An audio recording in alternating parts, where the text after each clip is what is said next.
Gandang gabi po muli sa bansa. Araw po ng Tuesday. At medyo napaga po ating prayer meeting dahil may lakad po sa Friday.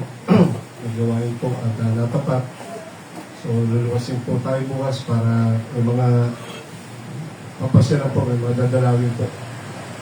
So pray po yung biyahe ko po bukas at balikin po ng Thursday. At sa Friday may gawain din po na pupuntahan tayo. Sige po, tayo po ay manalangin na. Muli, Panginoon, salamat sa gabing ito. Salamat po sa pagkakataon muli, mapag-araw ng banal na salita, mapangawit, mapagpanalangin. Samahan niyo po muli, Panginoon, patuloy po madakila, talangin yung live stream, talangin yung mga nandito po, ang mga kapataan kikinig na salita niyo.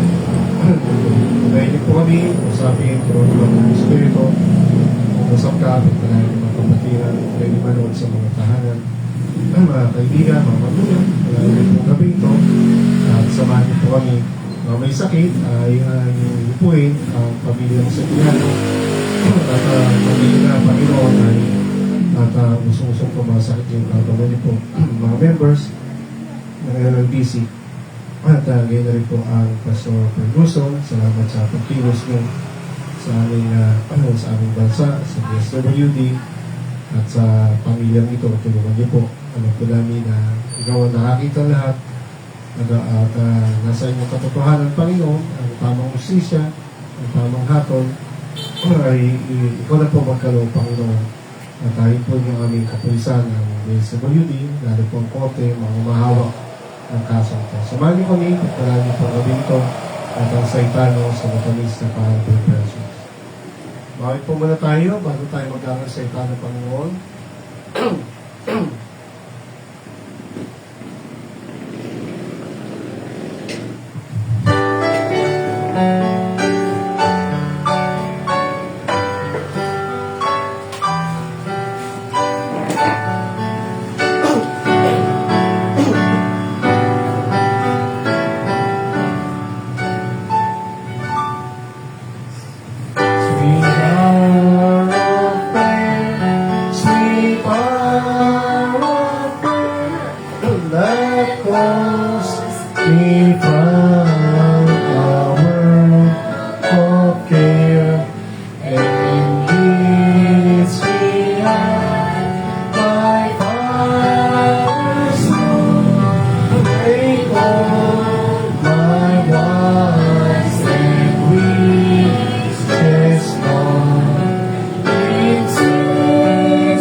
His grace. I ask for Him, my everything, and wait for His sweet arm of faith. Ngayon po, Panginoon, sa awiting yan, ang oras ng panalangin ay tunay na mahalaga po sa Panginoon. No? Na sa mga tunay na anak ng Diyos. So let's continue to study the understanding the presence of God. Paano natin lalo maunawaan ang presence ng Panginoon sa buhay natin. So dito po ay ating pong yan, konting review, yung ating pag-aaral last Friday. Pero tuloy-tuloy po yung ating pag-aaral ng lesson na ito, ng topic na to. Thou wilt shew me, Psalm 69:11. Thou wilt shew me the path of life. In thy presence is fullness of joy, at thy right hand there are pleasures forevermore. So, ito natin yan. Please. So, gawin natin po, no? Na sasabi mo ni Aring David dito, papakita po ng Panginoon ang landas ng buhay sa Kanya, ituturo ng Panginoon, no? Gagabayan siya ng Panginoon sa tamang landas ng buhay, no? At sa presence ng Panginoon, sa gabay niya, makakasumpong na po si David o ang bawat tunay na mananampalataya ng lubos na kagalakan, no, umaapaw, at sa kanang kamay niya ay may kasiyahan magpakailanman. So let's continue this study. Makita natin ang Psalms nga po ay maraming talatang nagpapakita ng presence ng Panginoon, no, at may mga tema ng pag-iingat, kagalakan, gabay, pagsamba at paggalang. Number 1, nakita natin, ang presence ng Panginoon ay nagtuturo ng pag-iingat at pagliligtas. No? In Psalm 93, sabi nga doon, when mine enemies are turned back, they shall fall and perish at God's presence. So, doon yung pag-iingat ng Panginoon sa mga mananampalataya niya, sa mga sumasamba sa Kanya. No? Ang mga kaaway ay tumatalikod o iniiwanan o iniingatan ng Panginoon ang mga mananampalataya sa mga kalaban, at ang mga kalaban ay napapahamak at sila ay mga bumabagsak sa harapan ng Panginoon, no? Sa gabay ng Panginoon, no? Doon sa mga alagad niya. Let's continue. Number 2 na po. Pagpasa na natin yan. No? Sa presence sa Panginoon, mayroong kagalakan nga at kasiyahan. Joy and pleasure. No? Medyo di-discuss natin po yan. Ano pagkakaiba ng joy at pleasure? No? May konting pagkakahoy, pero may pagkakaiba rin po yan. No?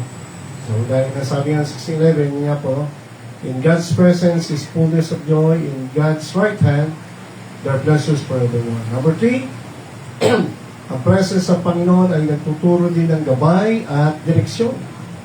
No? Yan, no? So, sabi nga dyan ay in your nakita natin, no? Ipapakita mo ang landas ng buhay. So, that is direction and guidance. No? Gabay at direksyon ng buhay. So, yan ang presence ng Panginoon. Kapag kasama mo ang Panginoon, andun ang kanya na presensya, ay gagabayan ka, ingatan at susundan, no? Sasama ka sa tamang landas. So, hindi ibig sabihin yung gusto natin ang lalakaran natin. Kundi sabi nga ni David ay, no, ipapakita mo. So, ang Diyos ang magpapakita sa atin ng matuwid na landas, ng tamang landas. Yung dapat lakaran, no?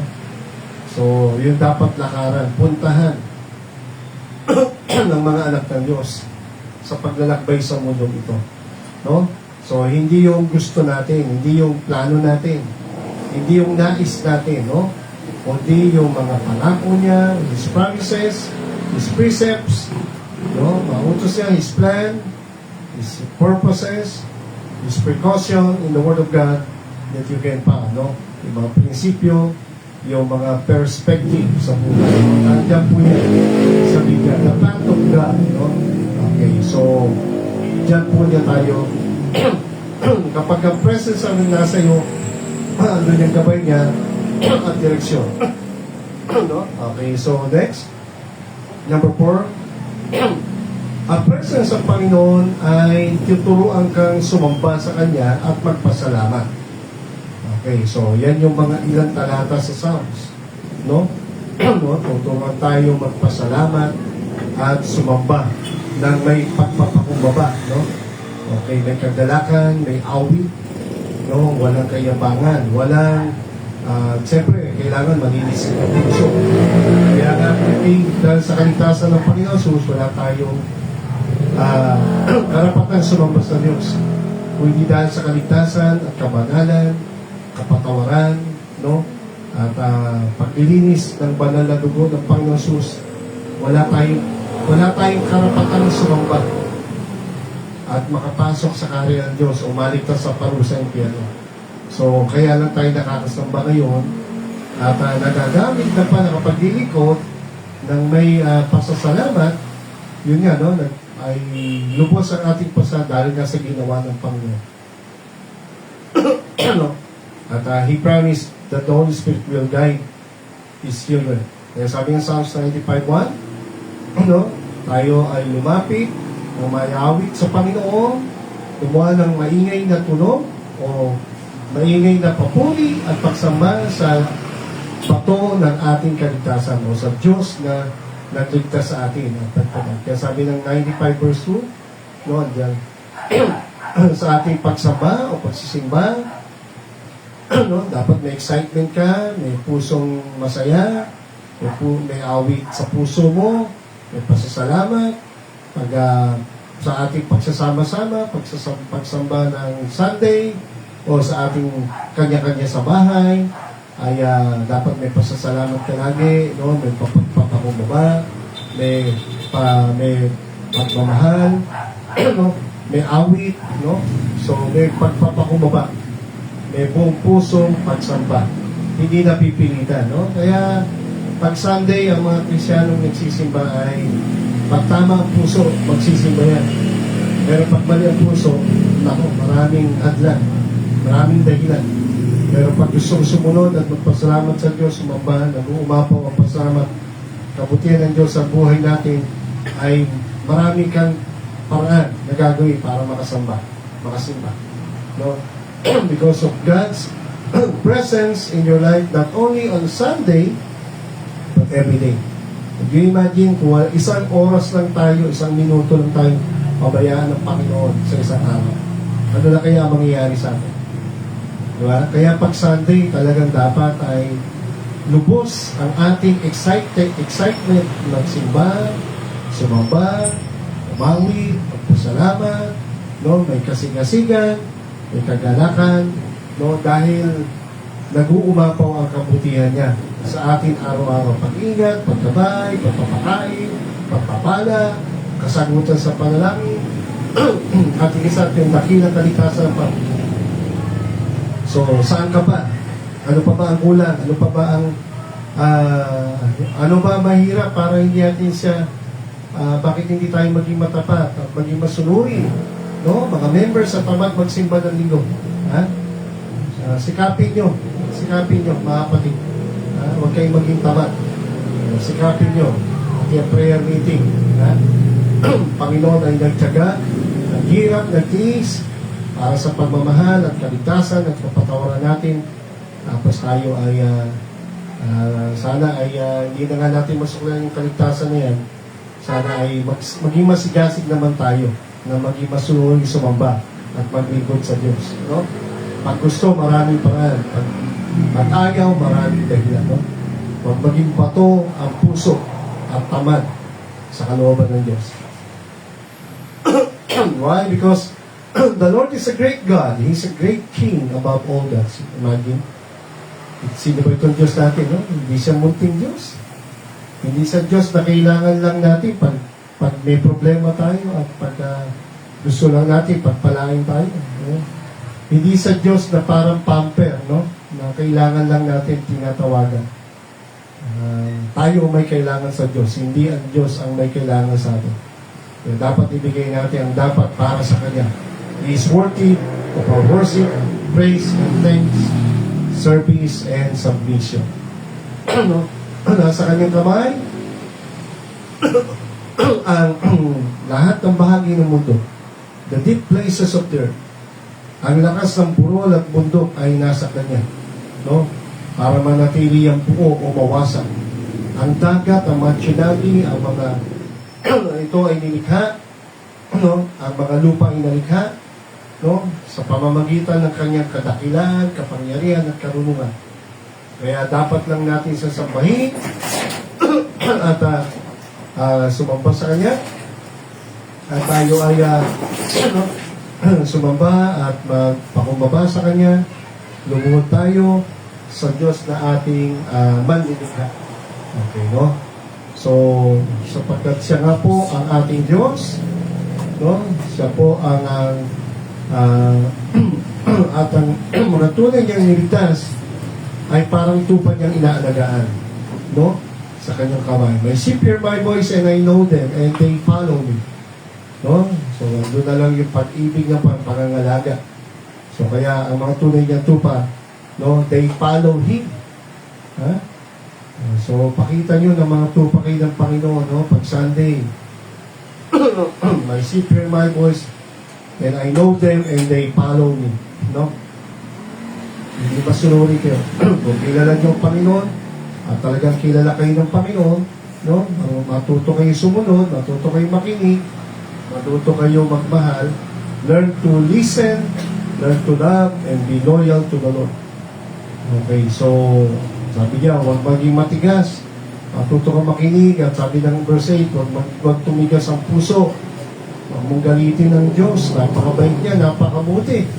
Ha? Huwag mong subukan ang kanyang kapangyarihan, ang kanyang galit, no? Marunong magalit pa sa tamang oras. So, nakita natin katulad ng mga Israel na kinabuso kabaitan ng Diyos, tinukso siya, o siya ay nakita natin, no, ang Diyos ay nagalit na po sa katigasan ulo nila. Kahit nakita nila kadakilaan kapangyarihan ng Diyos, sa time po ni Moses, sa Israel, sa Egypt, pero nagalit po ang Panginoon. Hindi sila nakapasok sa promised land. 40 years po sila na pinalo ng Diyos sa disyerto dahil pinighati nila ang Panginoon o ginalit. At hindi sila lubusang nagtiwala sa kabaitan, kabutihan pa. Kaya sabi pa, itong mga taong ito, bakit hindi sila nakapasok sa promised land? Because their heart do err. Ang puso nila ay puno ng pagdududa, hindi pagtalima, no? Hindi buong pusong pagtitiwala, double-minded, they doubt, they disobey, they rebel on God. They nagrebelde sila sa propeta nila o sa pastor, no? Rebelde sila sa kalooban Diyos. They rebel and reject God's plan and promises. So, hindi naman si Moses ang nagligtas sa kanila sa Egypt. Hindi naman si Moses ang nagplano sa kanila. Ganon din po sa atin sa church. Kayo nyo ba plano yung magsimba ka? Manalangin ka, magbasa ka ng Bible, mag-offering ka. Hindi ho yung plano ni pastor. No? Kaya, bakit tayo aabot ng 24 years ang living life? O ito ay plano lang ni pastor, no? Kita nyo naman, mahirap lang pastor niya rito. Diba? Pero sa biyaya at awa ho ng Diyos, pinagpala ho tayo, pinagpala ang mga miyembro. At ngayon ay binigyan tayo ng bahay-sambahan, ng lupa, ng building. Why? Pinagpala ng Diyos ang miyembro dahil ang Diyos ang source ng pagpapala at tinuturuan tayo magpakumbaba, maging masunurin, maging matapat, maging malambot ang puso. Huwag no tayong gumaya. Maging lesson sa atin ang nangyari sa disyerto sa Israel, na imbis, no, na-enjoy nila yung blessing ng Panginoon, no, they were disobedient. They doubt God's plan and promises. Di ba? So, sinuway na, ano nangyari? Naging matigas ang puso nila. Nalungkot pa, napigati. Sumama ang loob ng Diyos sa kanila. So, alam niyo, marunong din ang Diyos magalit at malungkot at sumama ang loob dahil pag may mga membro pasaway. Diba? Huwag mo natin abusuin ang kabaitan ng Diyos. Napakabait ito ng Panginoon, pero huwag mong abusuin. Pag nagkakasakit na kayo, paalala na yun ng Diyos. Diba? May sakit na dahil sa yung panahon, may sakit na paalala. Pag faithful ka sa Panginoon, alam mo matapat ka, may problema, sakit, so ipagsubok yan. Pero pag may pagkukulang ka, pagkakasala, at may mga problema dumarating, sakit, nagpapaalala ang Diyos. Kumbaga, kung ito'y palo man, palo ng pagmamahal, paalala. Huwag kang maging abusado. Huwag kang makalimot. Niligtas tayo para maging masunod. Nangyayari, naligtas ka na, pero bakit ayaw mong sumunod? Kaya nga dito, nangyari ang mga Israelita ay, sabi diyan, ang mga ninuno nila, ginalit ang Panginoon. They proved me. No, they tempted me and so my word. Nakita nila ang kapangyarihan ng Diyos, ang kabutihan. Sa ganang mana, the presence of God was with them. No? Yung sa gabi, merong pillar of fire. Sa araw ay merong umbrella ng clouds. No? Sinamahan sila ng Panginoon. Ginabayan. So it's not Moses, it's not because of the pastor or the prophet. No, they were blessed. They were protected. They were guided. Hindi si Prophet Moses. Hindi si pastor. It is the God that we serve. The God na nagpakilala kay Moses.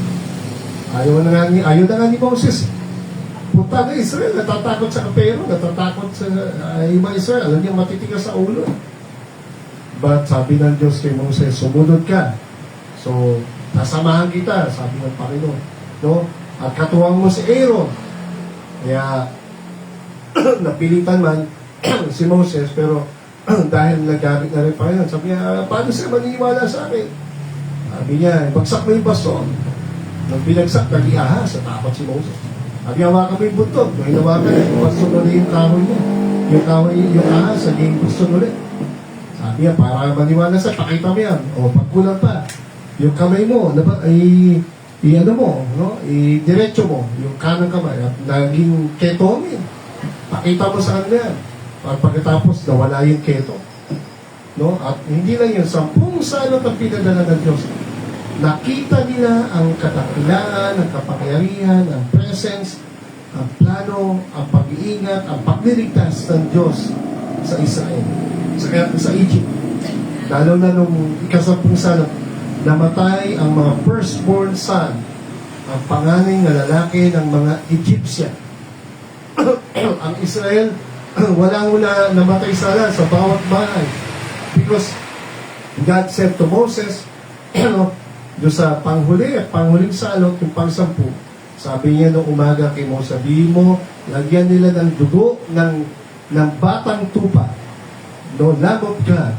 Maglagay ka magpatay kayo ng batang tupa, tapos yung dugo niya, ipahin niyo sa mga pintuan ng mga pamilya, tahanan ng mga Hudyo. Bakit? Sapagkat doon sa panghuling salot, dadaan po ang anghel ng kamatayan ng Diyos, yung inutusan niya. At bawat bahay na makita niya may dugo ng tupa sa bawat bahay, lalagpasan yun ng angel of death. Pero yung bahay po talaga ng mga Egyptian, ang pakay ng Panginoon masalot o makaranas ng parusa niya. Sapagkat si Pero ay nagmatigas, nagmayabang, at sabi niya, sino ba yung Diyos si Moses? Hindi ko kilala yan. Wala akong pakialam yan. So, kaya 10 salot ang yumanig, ang humatol, ang nagparusa, at nagpalambot, at nagbigay ng takot sa puso ng isang matigas at mayabang na hari na Egypt. No? Kaya ang Israel natakot din naman. No? Natakot. Kung hindi sila naniwala sumunod kay Moses, baka pati sila namatay in first one. And after that, sila yung pinalaya. So, ang daming pinakita ng Diyos sa kabutihan sa Israel. Pero, ang malungkot nga po noon, napakadali nila makalimot, magmatigas, no, magduda, lumaban kay Moses, sa Diyos. No? Sana mga members, sakita natin. 24 years na po ang LLBC. No? So, tingnan niyo po ang mga nakaraang taon na kabutihan ng Diyos sa atin. No? So, huwag niyong abusuhin ang kabaitan ng Diyos. Tingnan niyo po ang pawang kabutihan ng Diyos sa nakaraang taon. Niligtas ka, pinatawad ka, pinagpapalang pamilya mo, hindi nagugutom, ha? Makita natin dyan, pinagpapala ka materially, diba? Anong dahilan para tayo ay maging matigas ang puso at hindi sumunod sa plano ng Diyos? O baka gusto pa ba ninyo ay pitik, no? Sige, ako'y papaalala lang po sa inyo, ha? Gusto nyo ng pitik, sige, hintayin nyo po, no? Ang Israelita ay dahil sa 10 matigas na ulong espiya, ha? Yung 10 ang nagtulak ng rebellion sa Israel. Kaya imbis sila ay from Egypt, nahating dagat, Red Sea departed, maglalakbay sa 40 days sa papuntang Promised Land, sa gabay at tulong at pag-iingat ng Diyos ang magbibigay ng tagumpay ay ang Diyos, hindi taga si Moses, hindi yung mga sundalo nilang lalaki, hindi yung yun eh. Pag may gera. Pero totoo lang po, yung gera na ganap sa time ni Joshua ang nagbigay ng victory. Ang Diyos, yung bumagsak na wall of Jericho, yung nahating ilog Jordan, no? Ang dami pa rin pinakita ng Diyos ng mga milagro at kapangyarihan because of God's presence, God's guidance, God's goodness, God's grace. No? Kung peke ang Diyos nating mga baptists, no? Lagi ko sinasabi ang mga members, diba? Kung peke ang Diyos natin, ano pa dahilan nyo para magsimba? O kung niloloko ko lang kayo, piniperahan ko lang kayo, diba?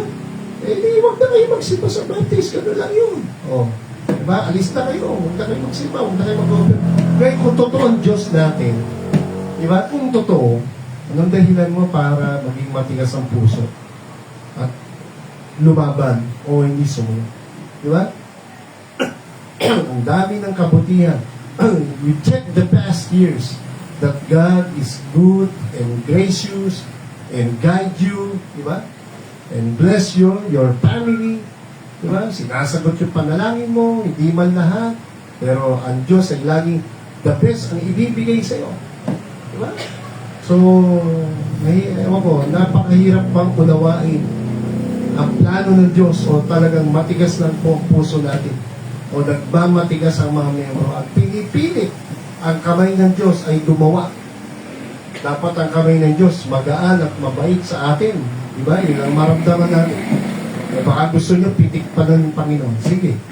Hindi ako nagpe-pray. Ang plano ang Diyos, hindi niya plano tayo ay isipin nyo si Pastor Perguso na nga lang. Hindi ko alam ang totoong nangyari lahat, ha?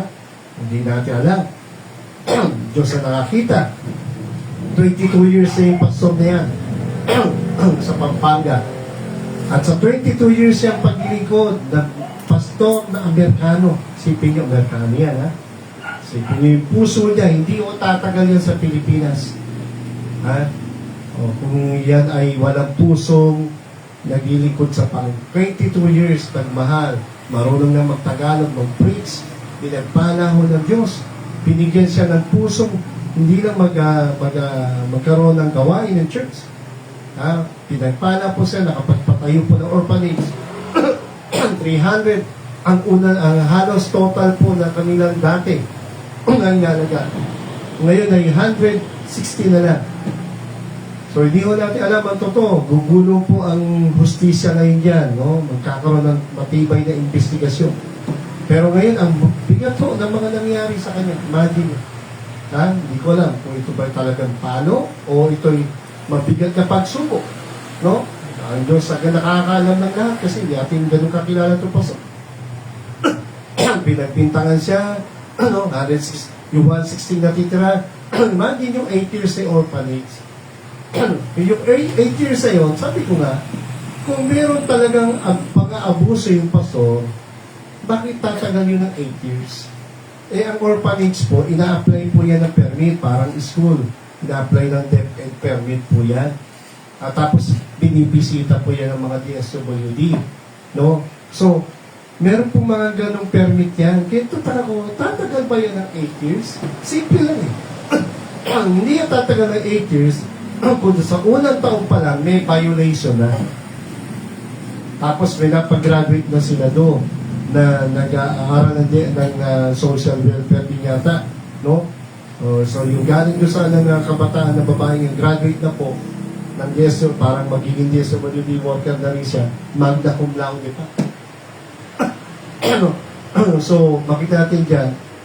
So, may 116 na tira at sabi, inabuso daw lahat ng bata. Yun yung fake news eh. Malungkot doon. Sabi, inabuso daw lahat. Ewan ko ha. So, umiiyak yung mga bata at ayaw talaga sumama pero pinilit na tapos may 100 pulis na sinama na para akala mo kriminal talaga yung puhulihin at lalaba. So pinusasan, kinulong, tapos mo ipapadeport na yata, hindi po na kasi merkado no? So pag-pray po natin maigit. Imagine nyo yung pastor na yan, naglilingkod sa Panginoon, nagmahal na nga yung problema ng gobyerno, hindi na nga nila lahat magawa ng DSWD, di ba? Dami kasing batang pasaway, daming kakalat-kalat ng mga pamilya o mga batang mahihirap sa kanya. Kumbaga, kung magigianis ang gobyerno, hindi naman lahat kaya nila. Ito na nga, meron ng mga private orphanage na tumutulong. Di ba? Dapat tulungan pa nga ng gobyerno yan eh. Diba? Nangyari po, yun nga po. So, pinasara, kinulong, hinuli. Yung mga bata ay dinala sa DSWD. At sinasabi nga po ay pinumpog daw, hindi pinapakain, pinukulong, yun daw po ang parata. So pag-pray po natin, pag-pray po natin yung pastor na ito. At lumabas yung totoong nangyari, maimbestigahan po talaga. So pero imagine nyo, gusto ko makita nyo mga kapatid. Pero nyo ito pastor na to, hindi pa rin ligtas sa mga ganyang bagay. Naglingkod. Ang motibo, maglingkod. Magmahal, mag-alaga ng mga batang mahihirap, mga nagugutom. 160 ang natira. Dahil lang doon sa dalawang pasaway na bagong pinagkatiwala sa kanila na siguro, siyempre, bata ay makulit disiplinahin. Ganun lang yun. Daming bata nga ngayon na batang kriminal na nagre-rape So, dapat ba, laging paniwalaan mo yung mga batang yan? Diba? Laging sasabihin yan, hindi ko alam. Hindi ako. Mga bata ngayon, marurunong na magsinungaling. Kaya dapat disiplinahin. Diba? Mga members, sabi nga, mga magulang natin lalo. Maging matabat kayo magsimba? Sige. Tignan natin, paano nyo palalaki yung mga anak nyo. Train up a child in the way he should go. Ibig sabihin, kasama dapat ang Diyos sa pagpapalaki ng anak, sa pamumuhay ng pamilya. Ano ang plano ng Diyos sa pamilya mo at sa anak mo, paglaki. Ang salita ng Diyos dapat nandiyan ang gabay. Hindi kayo nagsisimba. O paano mo ginagad yung family mo sa kalooban ng Diyos. So paano lalaki yung mga yan? Kung walang Diyos, walang church, walang Bible.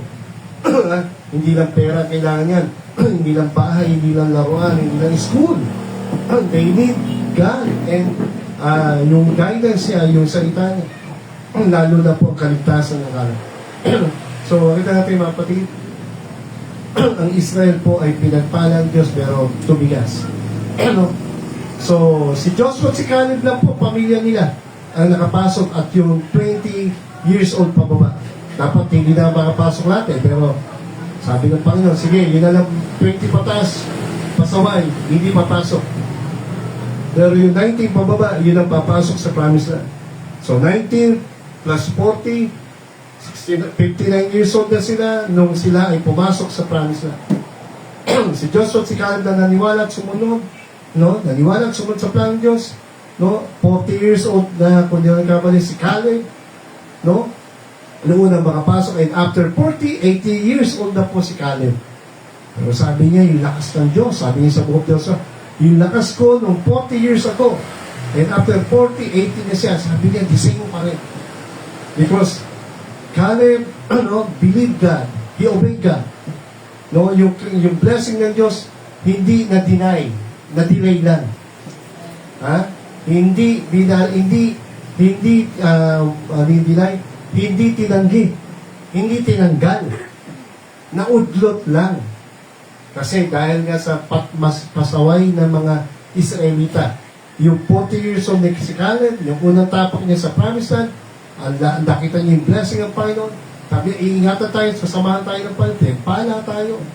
Pero dahil sa 10 pasaway, na nagrebelde ng duda, sa plano ng Diyos, sa pangako ng Diyos, pag-iingat ng Diyos, ayun. Okay. After 40 years, sila ikot-ikot sa desierto. But would you imagine, in the book of Deuteronomy, mababasa yun.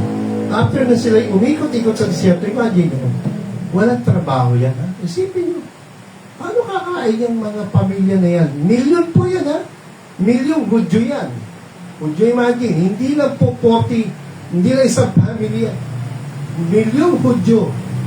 Mula sa langit, kumula ng gardenia, ng mana. Sabi wala bang chicken joy? Padala ng Diyos ng mga quail.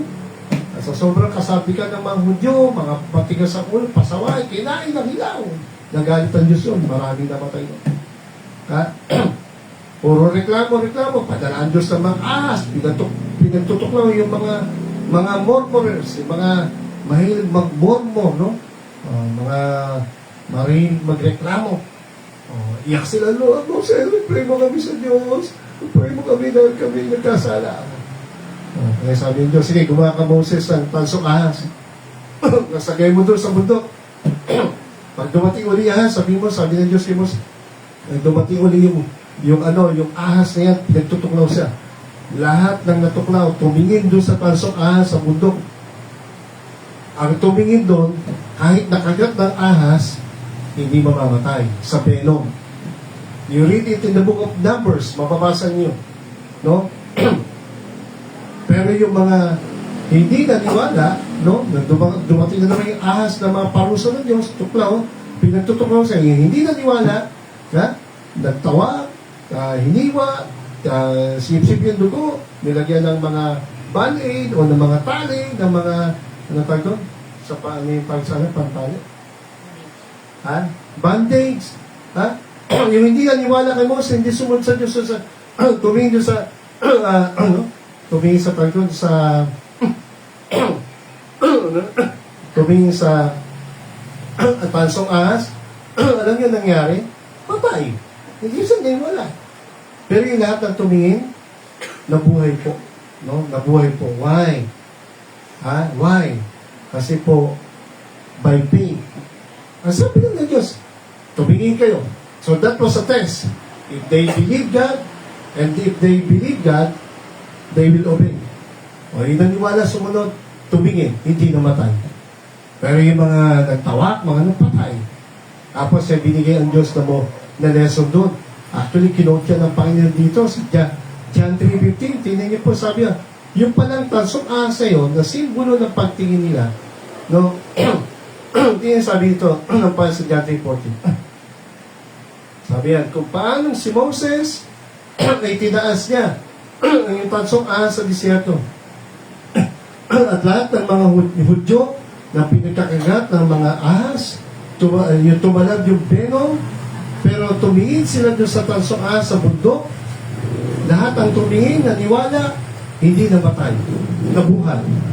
Pero lahat ng hindi naniwala kay Moses at sa Diyos, patay. Tumalab yung venom, patay po sila. What is the lesson?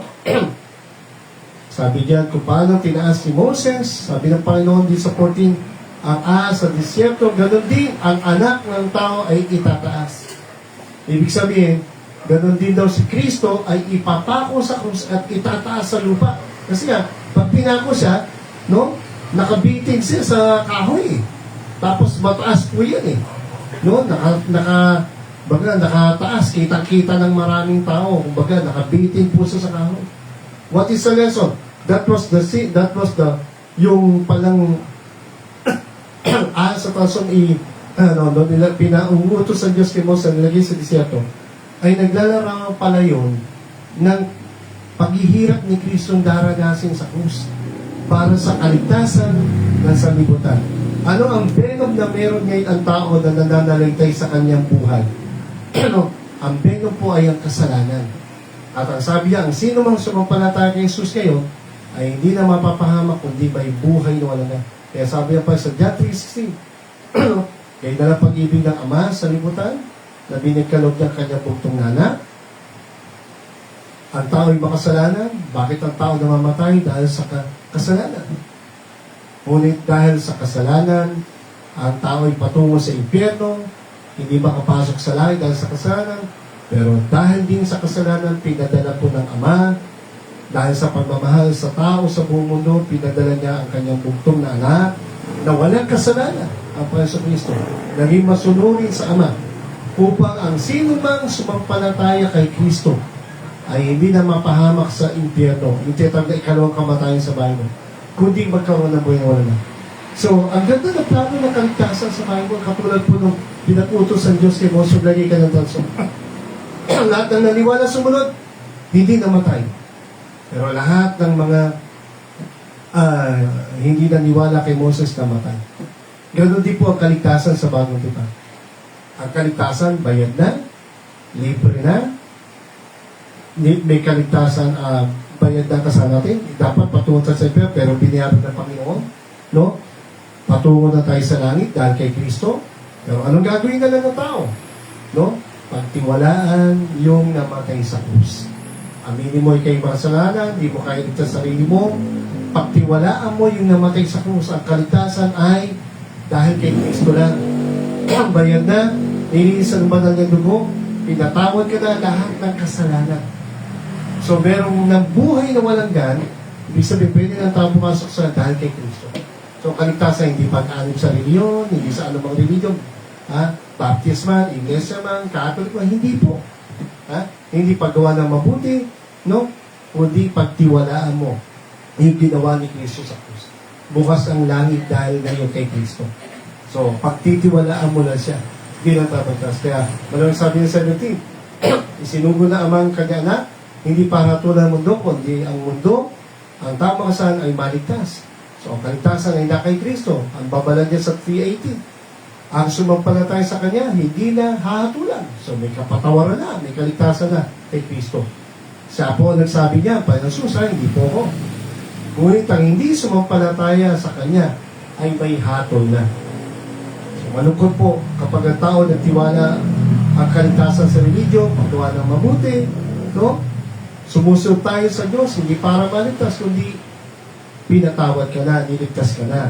Kaya tayo sumusunod dahil mahal natin Panginoon. If you love me, keep my commandments, obey my commandments. Diba? Love God with all your heart, love your neighbor as yourself. So, bakit mahal mo ang Diyos? No? Bakit mo siya sinusunod? Bakit mo minamahal ang kapwa mo? Sinusunod? Bakit mo ginagawa ng kabuti ang kapwa mo? It is because of love. Hindi para maligtas. Pag sinabing kaligtasan, kay Kristo lang yun. Yung ginawa niya sa krus. So, yan ang dapat maintindihan ng tao ngayon. No? Upang siya'y makapasok sa langit. So, at makasama ang Panginoon sa buhay na wala. So, makita natin, dahil sa galit ng Panginoon, marami hindi nakapasok, pero si Joseph Caleb, ang pamilya niya, at yung 19, pababa, plus 40, 59. Marami po nakapasok na Hudyo. Dahil po sila ay, makita natin, no, sila po ay nagtiwala, sila ay sumunod, at hindi nila naranasan ang galit ng Diyos, yung poon. Sila ay nakapasok sa promised land. Ano ang tama pasok sa langit? Sa pamamagitan lang po ni Kristo. Ang galit ng Diyos ay katulad ng dugo na pinahid sa pintuan. Lahat ng Hudyo, yung firstborn, hindi namatay. Because naglagay sila ng dugo. Naniwala sila, sumunod sila. Ngayon, ang mga Egyptian na pahamak sa galit ng Diyos. Bilang parusa sa kanilang kasamaan at hindi pagtitiwala o pagre-rebelde sa Diyos. So makita tayo mga kapatid, no? Huwag natin baliwalain ang mga plano ng Diyos sa buhay natin. No? Maging masunuri ka. No? Maging magalang ka. No? Ang presence ng Panginoon ay nagtuturo sa atin ng pagkamangha at paggalang. The more we know God, the more we experience His goodness, His grace, His guidance. Makita natin dyan, dapat lalo kang namamangha, lalo kang dapat na-inspire, no? Sapagkat lalo na kapag makita mo, maunawa mo ang kadakilaan at kapangyarihan karunungan niya.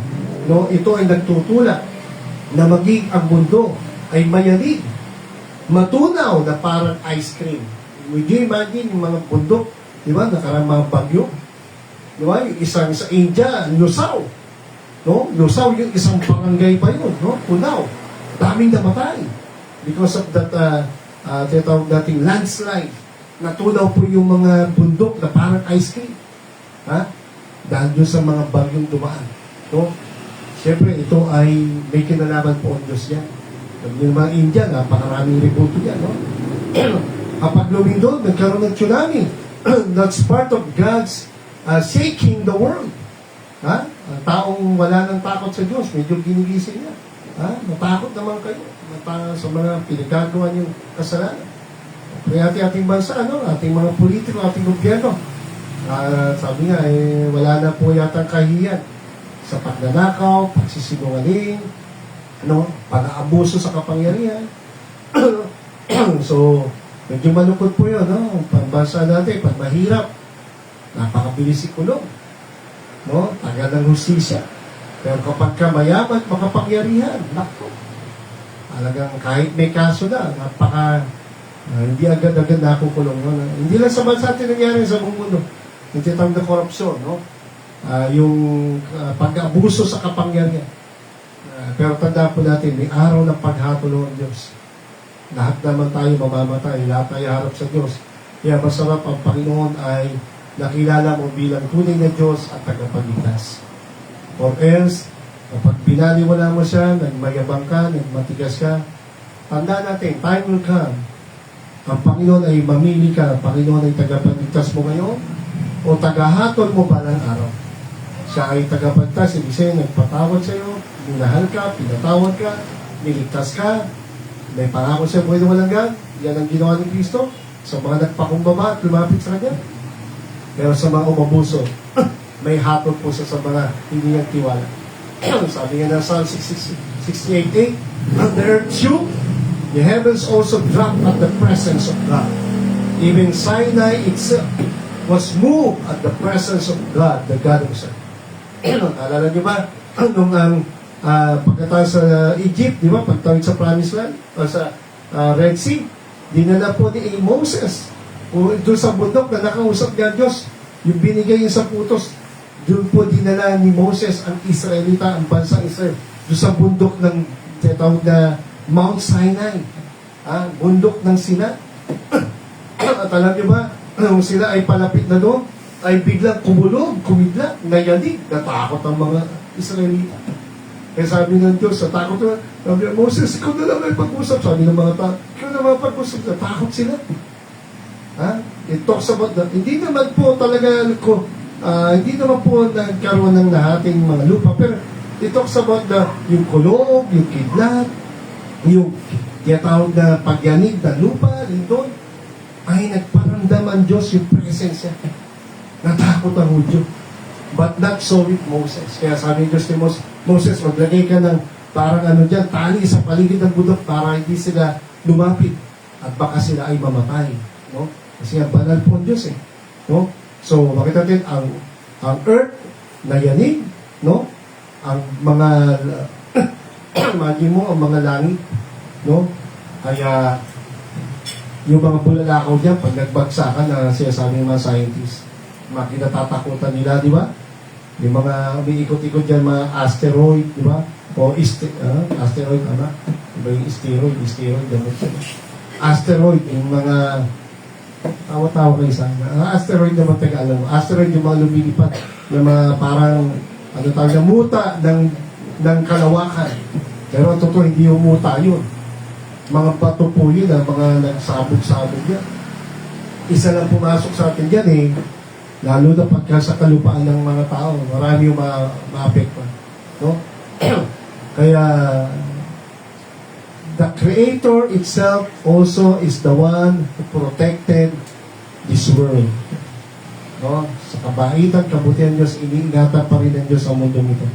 Yung Diyos na minsan nagbigay ng matinding baha sa time ni Noah at nagpaguda ng Sodom at Gomorrah sa pamagitan ng apoy. No, mga ulan ng apoy, ng batong apoy. No, mga tetag po ito man yung mga tetag na yung hailstone. No?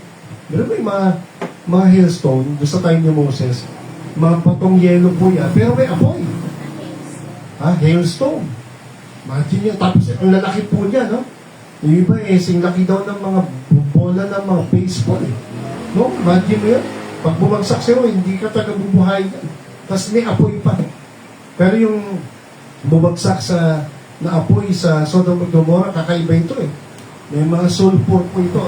And we believe ito ay galing po, no? Hindi lang ito galing sa langit, kundi binigay ng Diyos na possible, meron galing sa mga bulkan. No?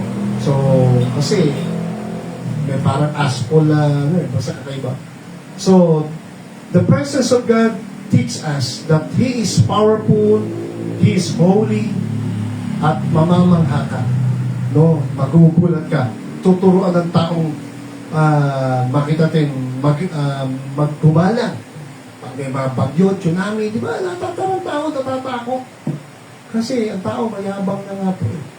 Sobrang talino, sobrang yaman, di ba? Bonus lang ng Diyos yan. Pero iba, yung mayabang, nakakalimot.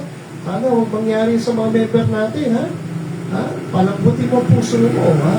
Huwag kang maging matigas sa ulo. Nako. Magugulat tayo. Sabi ito, World War III lang eh. Pray natin, huwag matuloy. Sana, no? Pray natin. Nakakaawan tayo ng Diyos. Ha? Awan tayo ng Diyos. Sabi ng Psalm 7:5, the hills melted like wax at the presence of the Lord. Pag nagalit ang Diyos, di ba? Ang mga burol, ang mga bundok, natutunaw na parang mga floor wax. Ganong kalambot yung floor wax. Parang ice cream na natunaw kapag nagalit po ang Panginoon. At the presence of the Lord of the whole earth. Siya na may likha ng mundong ito, mahal niya ang tao, no? Mahal niya ang tao, pinakain, naalagaan, pinagpapala, pero ang tao rin ay lumalaban, nagre-rebelde, yumayabang, andiyan yung boses sa LGBT, di ba? Pagpatay, pagnanakaw, ganit sa pera, yung mga drugs, yung mga gambling road, yung mga tinatawag nating mga magdanakaw na politiko, di ba? Yung mga rebuto, yung pagsama sa rebuto, yung itim, nagiging puti, yung puti, nagiging itim, yung kasinungalingan, nagiging totoo, yung katotohanan, ginagawa kasinungalingan. Yung mapait, nagiging matamis, at yung matamis, nagiging mapait. Sabi, yung kasamaan ay okay na. At yung kabutihan ay kinukulong pa, pinarurusahan. Hindi po ganyan ang Diyos, ang Biblia. Sa Diyos na banal, matuwid, at Diyos ng katotohanan, hindi sa Diyos ng kasinungalingan. Ang salita niya ay basahin niyo para makilala niyo siya. At mahiya tayo. At matunaw tayo sa iya. Sabi nga na ating Pangulo, di ba? Mahiya naman kayo. Di ba? So, ang Panginoon din ay natuturo sa atin, matuto tayong hindi lang mahiya, matunaw sa hiya, magulat ka, mamangha ka, manggilalas ka. Dahil dakila, makapangyarihan, matalino, ang Diyos natin ng Biblia, ang Diyos na tunay. Paano tayo mga Diyos ng Baptist? Meron tayo totoong Diyos. Pero ibigay natin ang tamang trato, ang tamang pagsamba, ang tamang paglilingkod, ang tamang pagsunod. Mga miyembro, hindi na yata kayo nananalangin. Kain na lang kayo ng kain, no? Kasi may pera no? Sagana, ha? Sige, parang Diyos, papadala mga problema, pagsubok. Bakit? Kasi nakakalubot yan, no? Nagpe-pray na lang tayo kasi kailangan natin si Lord. Iyak-iyak tayo, may problema, no? Hindi ho. Ayan ang sabi ko, wala pa ang gera, mag-pray na kayo. Pag tatuloy ang gera, lalo kayo mag-pray. So, wala pang problema, pagsubok, manalangin na kayo. Pag matuloy ang gera. Pag wala nilang isip na ma-inject.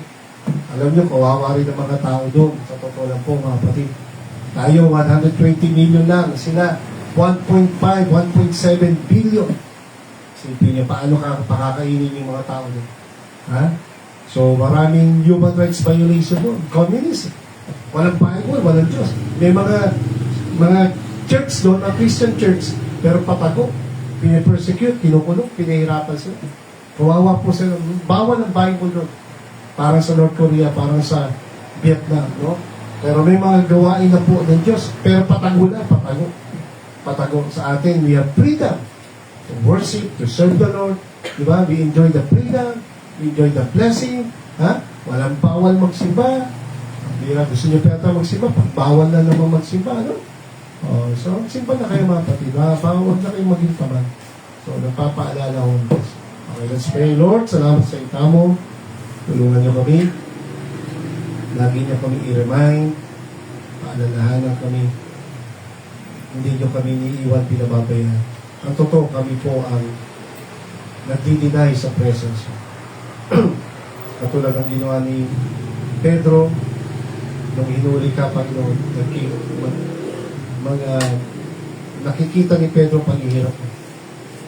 Pero nung siya ay huli na po, nung siya ay sinisita na, kasi sabi kong kilala po ba niya, sabi ng mga taong humuli sa kanya, kung kilala ba ni Pedro yung ang Panginoong Jesus na sinasaktan. Ang sabi niya ay hindi. 3 beses siyang nagkaina, nagsinungaling. Ganun po ang ginagawa namin ngayon sa inyo. Alam namin, napakabuti mo, napakain niyo kami, ginagabay niyo kami. Pero kami mga taong Lord, kahit nakikita namin napakabait niyo, napakadakila niyo, banal ka, makapangyarihan. Ang dami niyo pinapakita mga paalala, babala. Mga linggon, mga baha, ang dami niyo pangungusap, kabutihan, mga kamanghamanghang bagay, mga kagilagilalas, mga nakakatakot na panitain, ng gera, Panginoon, huwag naman sana, mga sakit, gutom sa ibang bansa. Lord, tulungan niyo kami. Tulungan niyo kami lalong magpakumbaba, manalangin, hanapin ka, hanapin ang presensya mo, purihin ka, pasalamatan sa kabaitan mo. Napakabuti niyo, kaya dapat lang kami, Panginoon, ay maging humble lagi, maging honest. And ibigay namin yung honor na para sa inyo. Kung kami nga pinopromote mo, pinagpapala, hindi nyo kami pinababayaan, ay huwag naman na nawa namin i-deny ka yung presence mo. Huwag kami maging mga Kristiyanong ipokrito o sinungaling na minsan ay mayabang na kami na nakakalimutan namin na lahat ng pagpapala meron kami ngayon ay dahil sa kabutihan mo. Kaya nga gano'n ang babala mo sa Deuteronomy 8. Na huwag namin isipin na kapag may sagana na kaming pera, pagkain, damit, sasakyan, at parang nagagawa namin, nabibigyan namin lahat ng gusto namin, ay huwag namin kalimutan, Lord, na ito ay provision nila. At hindi kami dapat, tinuturuan mo kami lalo maging humble, to honor you, to worship you, to thank you, to be faithful to you, and to love you and to serve you. At lalo na, Panginoon, magamit nyo kami sa uling na ipakilala ka namin. Ikaw ang madakila sa buhay namin. Hindi kami ang lumabang, hindi kami ang maging sumail, o hindi kami ang magbalaki. At hindi namin isipin na dahil sa talino, lakas namin, kaya kami lumamang. Hindi po. Ang totoo, lahat ay bonus sila. Kung wala biyaya at awa mo, Panginoon Jesus, wala po kaming kaligtasan, wala kaming pagpapala, wala kami ng mga meron kami ngayon. Lahat ng meron kami ngayon dahil sa inyo. At pag binawi niyo ito, lahat ito, Lord, sa totoo lang, pinanganak kami wala at aalisin kami wala. Kaya kung meron man kami ngayon, dapat lang kami tulungan nyo lagi na magpakumbaba, lagi magpasalamat, maging matapat sa offering, Panginoon, sa mga tithes and offering. Lord, ay turuan yung mga miyembro na maging matapat sa pagsusoli ng mga dapat nga isoli para sa gawain. Upang maging blessing din kami, Panginoon, sa mga misyon. Kaya palaki nyo kami pinapapala, hindi para lang kami ay kami lang ang mag-enjoy sa mga blessing material. Kundi makita namin, Lord, na meron pong mga missionary sa buong mundo. May gawain ang living light, hindi lang pansarili, hindi lang para suporta ng pasto, ang pamilya ng pasto, ang needs ng church, kundi needs sa Lord. Meron din palang mga global mission na kailangan namin suportahan, tulungan, makiisa kami, at sana ay maging channel kami ng blessing, Lord. At hindi ba kami sobrang yaman, Panginoon, pero napakasarap kami pagpalain niyo, maging mayaman kami sa pagbibigay. Tulungan niyo ang LLBC, Lord, magkaroon ng humble heart and patuloy na honest heart, hunger to seek you, to love you, at pagmamahal sa misyon, pagmamahal sa kaluluwa. Tulungan niyo po kami, ang bawat Baptist Church sa bansa sa mundo, tulungan niyo po na maging mapagmahal sa kaluluwa at sa misyon. Suportahan namin maraming missionary na nangangailangan din ng mga bahay, lupa, building, sasakyan. Maraming pangailangan pa nyo. Tulungan niyo kami maging blessing. Ingatan yung mga missionary na sa ibang bansa sa mga problema, pagsubok, pag-uusig. Baka sila'y nangangaling ng buhay, mga may sakit. Bagan niyo po. Mga pastor na may mga problema, tuloy pa sa producer, Lord. Alam niya, hindi niya siya pababayaan. Bagan niyo siya. At ikaw na po ang magbigay ng tamang hatol, justisya. Alam namin, Lord, kung aabusuin ng mga pinuno ng aming bansa, kung magiging bulag sila, Panginoon, sa tamang pasya, at hindi nila ibibigay ang tamang hatol sa ang pastor na ito na ikinulong nila, Panginoon, at sa mga batang inaalagaan nila at pinapakain nila. Alam po namin, ikaw ang gaganti, Panginoon. Vengeance is mine, as you said, Lord. Vengeance is mine, said the Lord.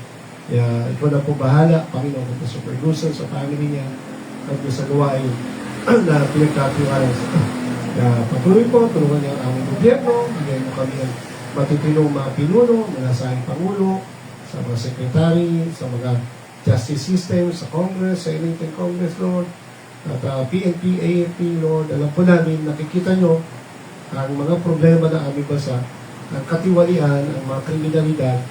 Salamat sa aming gobyerno, salamat sa pagbabantay, pangangalaga, pangmahala nila. Pero kung may katiwalian man, Lord, ikaw na po bahala. Inisin nyo, ligligin nyo, isingin nyo po ang aming gobyerno. Salamat sa Pangulo namin na nangunguna sa mga korupsyon, sa mga flood control, sa mga budget, Panginoon. Isingin nyo po ang aming pinuno at maging patas sila, maging matino ang kanilang mga desisyon, ang kanilang mga hatol, Panginoon. At maparusahan ang dapat maparusahan, mapakulong ang mga dapat makulong kahit sila ay makapangyari at mayaman. At payagan nyo ang impeachment, Lord, matuloy. Ikaw na pong bahala.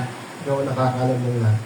Kaya kaya niya dahil pamilya, tulungan niya aming basta Amerika, China, Ukraine, Russia, mga gera doon, at Arab nation, at Israelita, mga nagugutom doon, kahabagan nyo po. Mga sundalong namatay, mga nahihirapan, mga sugatan, Panginoon.